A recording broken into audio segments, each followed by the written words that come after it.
barbershop conversation, guys. Feel free, hit the subscribe button. Let me cut the light on. I want to cut the light on for this video. Why? Because I think it's important. First, I want to say thank you guys. This weekend was amazing. This weekend was fun.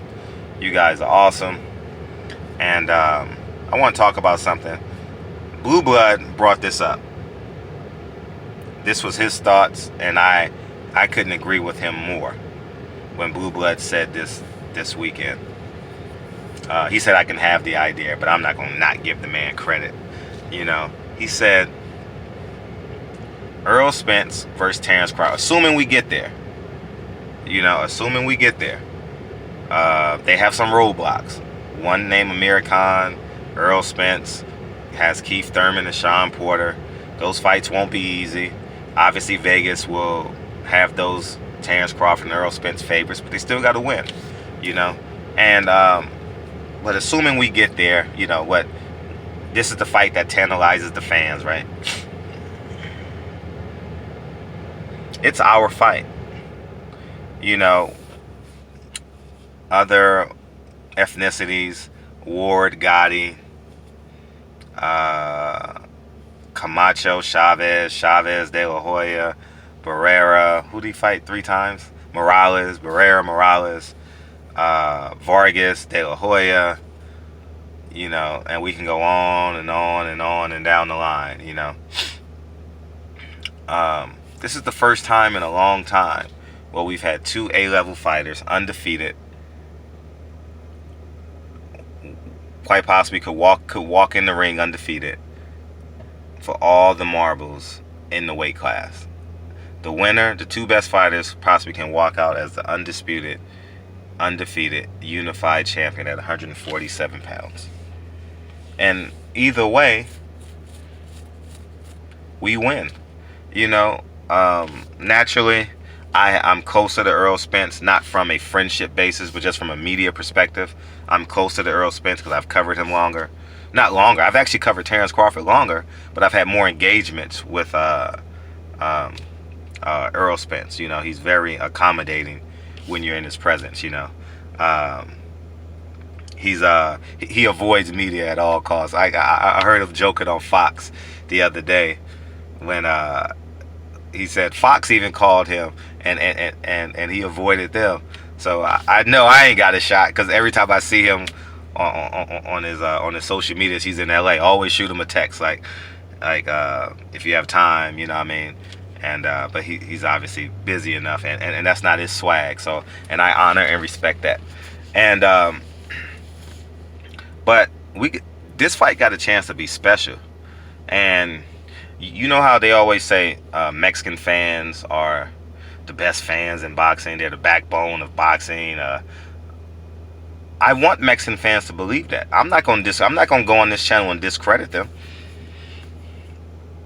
But what I saw in Dallas, what I saw in DMV last night, what I will see in Errol Spence's next fight, what I will see in Brooklyn on May 18th, what I will see in the DMV May 11th, is 70% of the crowd being black, dressed to the nines, spending money that they earned, that we earned, you understand?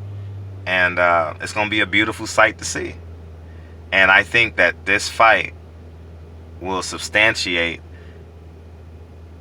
our claim as being the most powerful fighters in boxing and the most powerful fans in boxing. I genuinely believe that.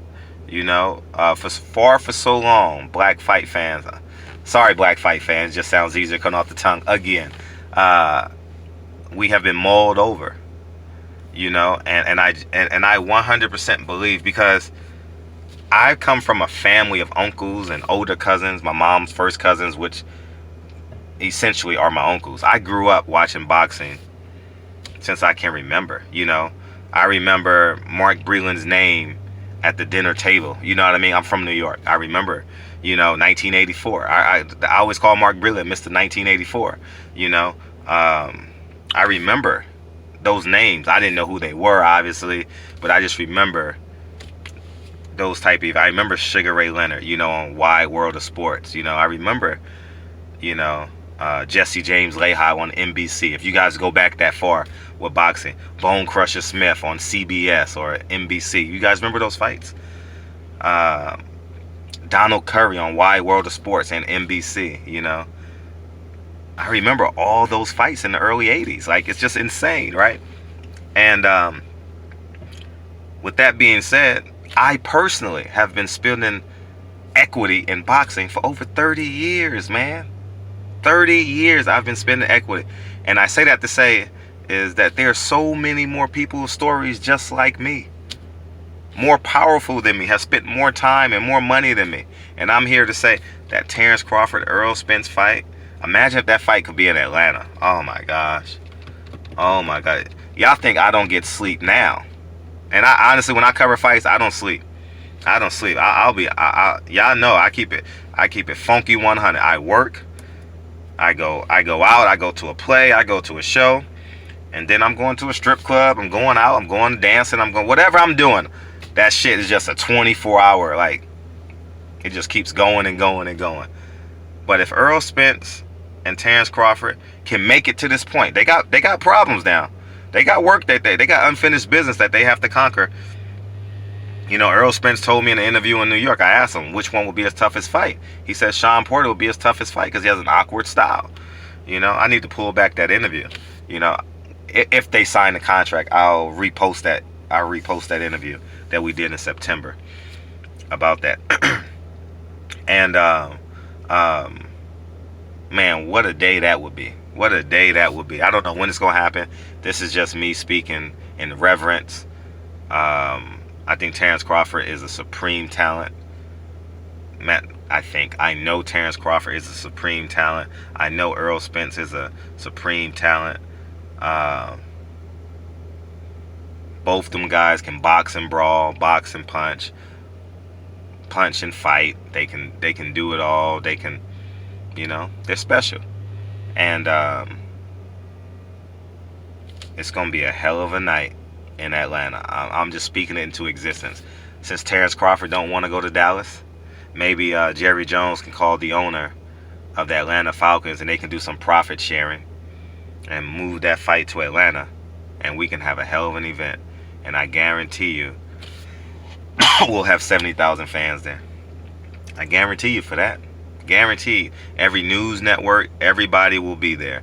It will be one hell of an event. And it's safe to say that that fight could possibly happen one day. I heard the rumblings today. Bob Arum said something today, but you know how I feel about Bob Arum. You know, Bob Arum speaking is one of the reasons why he's one of the greatest promoters to ever lace him up, to ever sign contracts. That sounds better, because he has the gift of not giving a fuck.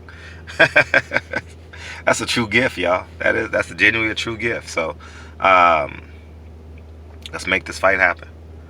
I don't know when and where. It's an important fight for the culture.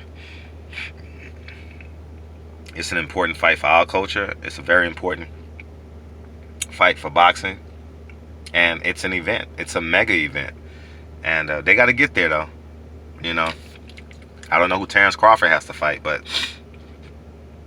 Errol Spence got to go through hell to get to that fight. So, barbershop conversations, man. Feel free to hit the subscribe button. Thanks, Blue Blood, for the idea. But that's why I'm gonna start promoting this fight as such. Whenever I get, it's gonna be like Kobe and Shaq to me, this topic, because at this stage, I think it's just very important that we understand the ramifications and the importance of this fight. If it comes to fruition, the value it will have in our culture. It's gonna bring attention to the black fight fans that we have value. We are important. We are number one. We definitely dominate the sport from an athletic standpoint. You know what I mean? And it needs to be understood that that we have the capabilities, since they don't believe it yet. We have the capabilities from dominated from a box office standpoint. So, barbershop conversations, man. Feel free to hit the subscribe button. And I'll talk to you guys soon. Peace.